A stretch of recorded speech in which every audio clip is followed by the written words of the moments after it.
Every story appears ordinary till you see the core side of it. And what you're looking for is the story behind the news. We bring it to you from Lagos, the commercial capital of Nigeria. Giving you all sides and political stories round the clock. Every detail from the start line to the final whistle.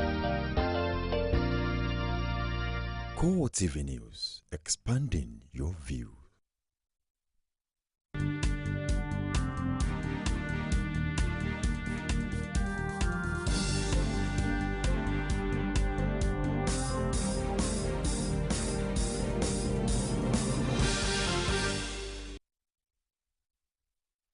Good evening, CoreTV News, and I am Tolu Ojewumi. The National Conference has adjourned till Wednesday to enable delegates go through the final report. The report, which is in 4 volumes, was distributed to the delegates on resumption for a 3-week break. Conference Secretary Valerie Azinge announced that delegates will be given 3 days to study the report before they reconvene. In the meantime, Nigeria's Ebola cases have hit a double figure with the confirmation of 1 fresh case in Lagos. Health Minister Professor Oyeboji Chukwu said at a news conference in Abuja that the country now has 10 cases of the virus. He did not, as usual, disclose the identity of the new case, but indicated that the person had primary contact with the late Liberian-American Patrick Sawyer. Politicians have called for the postponement of campaigns for the forthcoming Liberian elections as the country tries to deal with a deadly outbreak of the Ebola virus. Residents of northern Liberia are in a state of danger for months as the deadly Ebola epidemic swept through the region. Now they face a new threat as measures to stem the spread of the virus spark fears of starvation. The life of the Liberian people is more important than even the electoral process. What is more important than the life of a group of people who are supposed to participate in an electoral process? A healthy population can participate in a healthy election. As it is currently, it is a remote possibility for anyone to think that we can conduct an election where people will be able to participate in mass, because the fight against the Ebola disease in our country is serious, and we as an institution are very sensitive to this very important national endeavor. We think that it's important for us to postpone the election to a date during which we know that we would have made significant strides in our fight against the Ebola disease. I welcome the postponement of the campaign. I think we were the first to to make that known. In the beginning, there were people who felt that my recommendation had whatever motive to it, but I believed that we could not be talking about elections or politicking while our people were dying.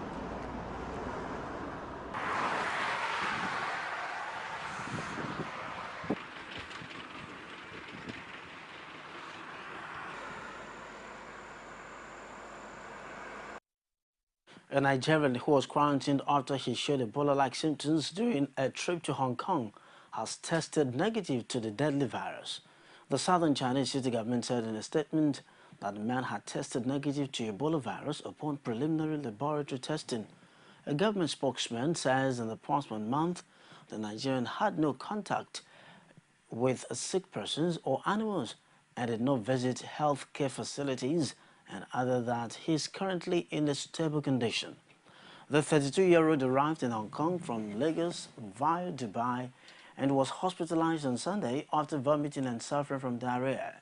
A densely populated city of some 7 million people, Hong Kong is particularly alert to the spread of viruses after severe acute respiratory syndrome killed almost 300 people 11 years ago.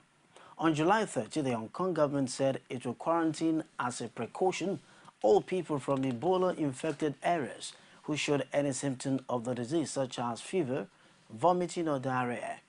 Nigeria, along with Guinea, Sierra Leone and Liberia, has been hardest hit by the latest epidemic, which the World Health Organization (WHO) has called the worst outbreak of its kind in 4 decades.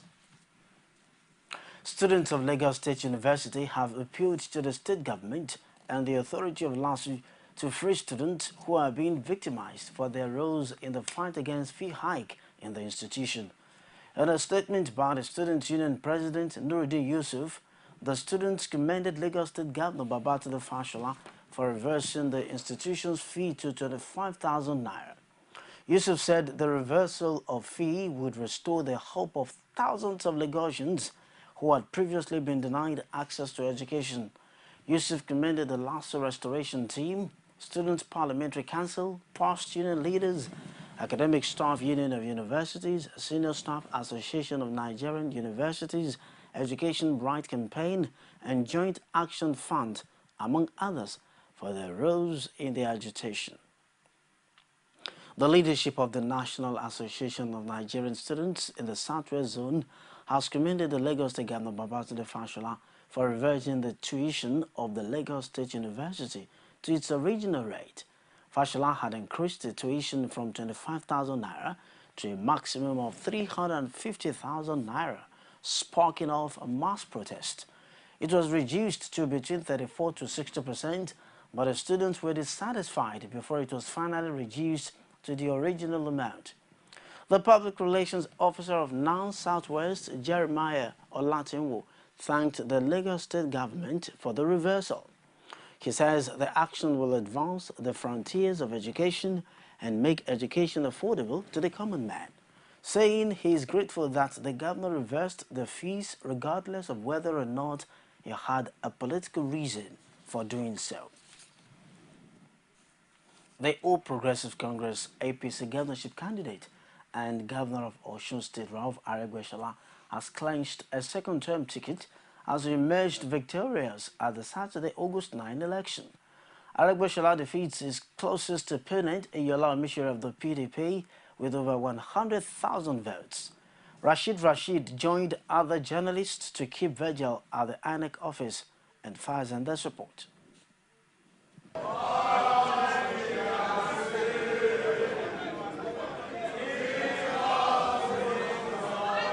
Result is coming. Those were the voices of journalists who have waited all night long for the result of the Osun State governorship election to be announced. The waiting game soon came to an end as the INEC returning officer and Vice Chancellor of Obafemi Awolowo University, Bamitale Omole, finally announced the result. Obeni Rauf A. Aregbesola of APC, having satisfied the requirements of the law and scored the highest votes, is hereby declared the winner and is returned elected. Thank you. Not able to hide his joy, the Commissioner for Information in Osun State, among other joyous APC leaders, expressed gratitude to God and the people of the state for the overwhelming votes. We want to appreciate the good people of the state of Osun for the confidence they have reposed in our governor, when and our party APC, and for weathering the storm of intimidation and harassment from the hordes of military operatives sent to the state of Osun. And now that we are finally close to victory, we want to promise the people of the state of Osun that the good works which we have been doing in the past 45 months, we are going to continue it. Various party leaders endorsed the report, and in the words of Wahid Lawal, all hands must be on deck to take Osun to the next level, irrespective of party affiliation. Olympic is a game that you have to participate. Not everybody will win. Definitely, a party will surely win. All of us should cooperate with the party and move the state forward. The state belongs to all of us, irrespective of our political party affiliation. We are all a stakeholder in the project Osun. Even observers pointed at some electoral flaws. They, however, gave the conduct and the result a clean bill of health. There has been a few scattered cases of people not finding their names on the ballot, rather on the voters register. It's a few scattered ones, and I feel strongly that INEC themselves have recognized it. To a very large extent, it is simply the will of the people, the will of the youths of the state to say, this is who we want in power. This is the kind of person, this is the kind of role model we prefer, and this is whatever we will do. We will go out en masse and vote as much as possible and give our mandate to this man.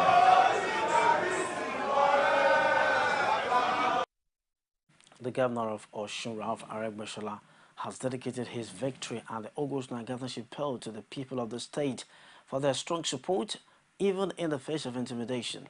The governor, in his first address immediately after his success at the election, advises members of the PDP to go to the tribunal if they are not satisfied with the outcome of the poll. Rashid has more. Oshogbo, since the news of Oregbeshola's victory filtered into town, has become a carnival city of some sort.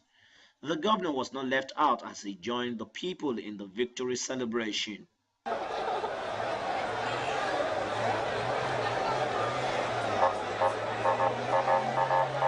The victory dance moved around major streets of Oshogbo and caused traffic gridlock.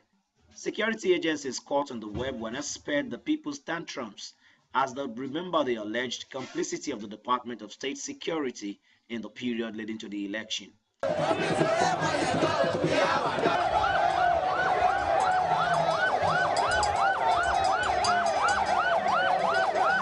The governor, who is all out to felicitate with his party faithful, never minced words in his victory dedication. Thank God and the people who God used to make it possible. That was my first reaction.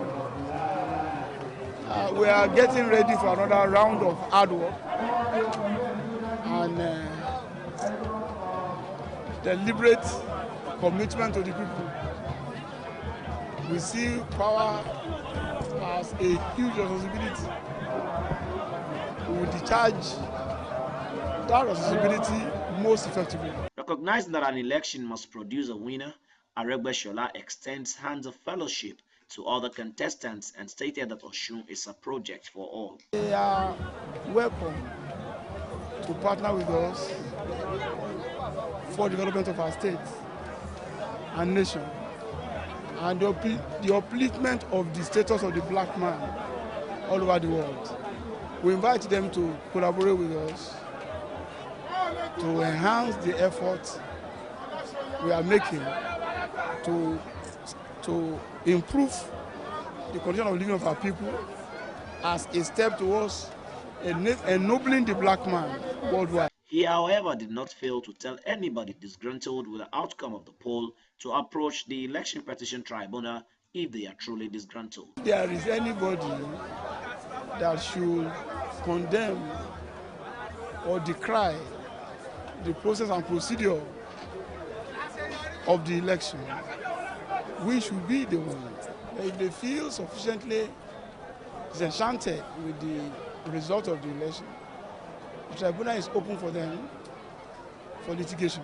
Rejection of the election result by the PDP notwithstanding, the fact remains that the people have decided through the ballot and renew their mandate in Governor Aregbesola for another 4 years.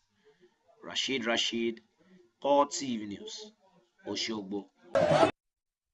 Lagos State Governor Babátúndé Fáṣọlá has congratulated his Osun State counterpart Rauf Aregbesola over his victory at the just concluded governorship election. Fáṣọlá also called on President Goodluck Jonathan to apologize to the people of Osun State and the All Progressive Congress APC for the brutality suffered at the hands of security forces in the period leading to the election. Well, I think the first thing to say is to congratulate Governor Aregbesola for his steadfastness, and also to congratulate the State of Osun chapter of the APC, the members, supporters, and the people of the State of Osun for standing firm in the face of very, very brutalizing harassment, intimidation, and clear abuse of state authority. And this is not how it should have been. That security agencies of Nigeria were actually arresting members of one political party without any clear charge in the night before the election. And I think in those circumstances, I would expect to hear an apology to the APC and the people of the State of Osun in the aftermath of this. President Goodluck Jonathan has hailed Governor of Arabeshala's victory in Saturday's election. He also commended the Independent National Electoral Commission (INEC) and security agencies for ensuring that the election was free, fair, credible and peaceful. President Jonathan says in a statement issued by spokesman Reuben Abati that the peaceful nature of the election reaffirmed his administration's determination to positively reform Nigeria's electoral processes. He added that the outcome also disproved unfair and uncharitable allegations of federal government's plans to truncate the people's will. The Independent National Electoral Commission (INEC) has been commended on the outcome of the August 9 governorship election in Osun State. A political analyst, Ola Olateju, commended INEC for performing her duties well during the election.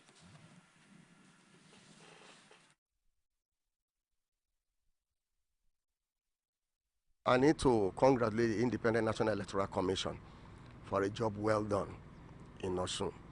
They've been able to maintain the independence of the commission, in spite of the fact that heavy military or armed forces personnel were mobilized into Osun State, which some people called intimidation, which I don't see from that angle, but that INEC was able to stand up and to conduct that election in a way that allowed Aregbesola to emerge the winner, not taking into consideration that they said who pays the piper, they takes the tune. PDP government, the federal government being controlled by PDP, pays INEC. But INEC now standing up under Jega to conduct an election where the same PDP will be defeated, I say they deserve a lot of commendation. In the same vein, a public affairs analyst, Sylvester Olawumi, says the electorate should be commended for coming out en masse and for conducting themselves properly. They are wonderful too. It shows that the electorates in Osun are well educated. They are matured. Despite all this perceived intimidation, they came out en masse to vote, and there was no problem, no hooliganism. Nobody tried to shunt. I was looking at them on the television, and I saw that there was no shunting, so there was no cause for any rancor. I also want to congratulate INEC because I learned all materials needed came on time to all the spots. So I want to say they also have tried very well, and I hope they will continue in other elections. In the meantime, survivors of Boko Haram attacks in southern who fled to northern Adama areas of Madagali, Mechika, and Lassa have received letters of threatening further attacks on them. Over 10,000 people in Goza local government area of Borno State have been displaced by the sect. Some are currently in Adamawa, others in Taraba, while many fled to Cameroon for refuge. The threat came after the militant group attacked Poka in Goza local government area of Borno on Sunday. Executive Director of Stephanos Foundation, Mark Lipto, says he has been receiving distress calls from the residents who appear helpless at the moment. Lipto says Boko Haram has also sent threat letters to areas where the victims were returning and running to. They asked all women and children to leave Goza town or be attacked. Reports say the militants arrived the town with hijabs and food supplies to younger and average-aged women. Now, police deployed to Osun State for the just concluded governorship election in the state have protested the delay in the payment of their allowances. The policemen, numbering over 100, stormed the Osun State Police Headquarters, Okefia, visibly angry and pointing their rifles at passers-by, thereby creating an unusual scene around the police headquarters. Human and vehicular traffic around Okefia Oshogbo came to a halt when the protesting policemen spilled to the street, attacking passers-by along the busy road. Individuals who tried to mediate in the conflict and journalists around the scene of the incident were brutalized. Our correspondents Rashid and Shegun Adeboboye were not spared as they were beaten up and had their cameras smashed. The rampaging policemen equally whisked away Kamal Jamiu, a reporter with MITV Lagos. His whereabouts is still unknown as at the time of filing this report. Rashid and Shegun Adeboboye were manhandled and had their camera damaged. The cameraman for More International Television, Kamal Jamiu, was wounded, and at the time of filing this report, the whereabouts of Kamal Jamiu was still unknown.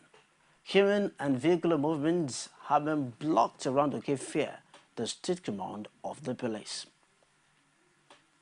Now to health matters. The National Agency for Food, Drug Administration and Control, NAFDAC, has urged herbal medicine practitioners to document all procedures and ingredients used in the preparation of the herbal products.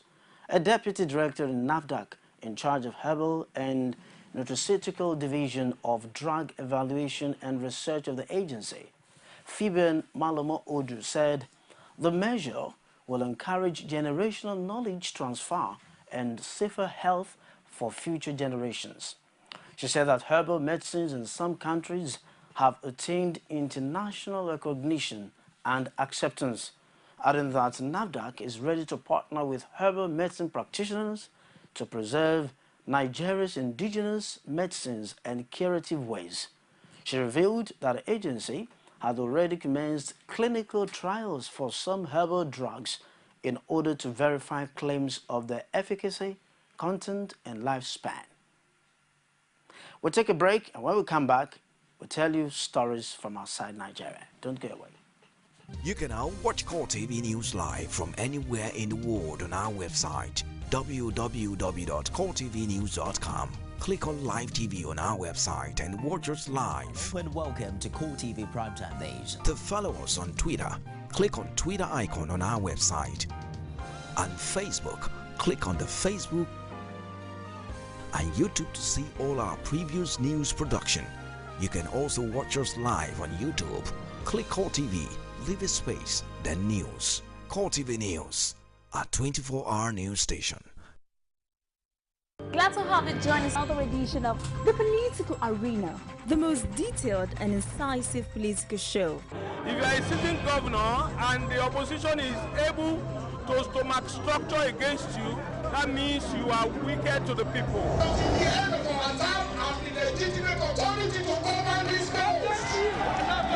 Give me 20 minutes to move or they will shoot me. He has no chance for survival. If he likes himself, this is the best time to get out before he perishes. The PDP as a ruling party has failed. So anybody who thinks that government will fold his hands and allow miscreants to take over the streets of our own state and cause havoc is deceiving himself. The good, bad, ugly, and beautiful sides of the Nigerian political system. Join me every Sunday at 9:15 p.m. on CoreTV News.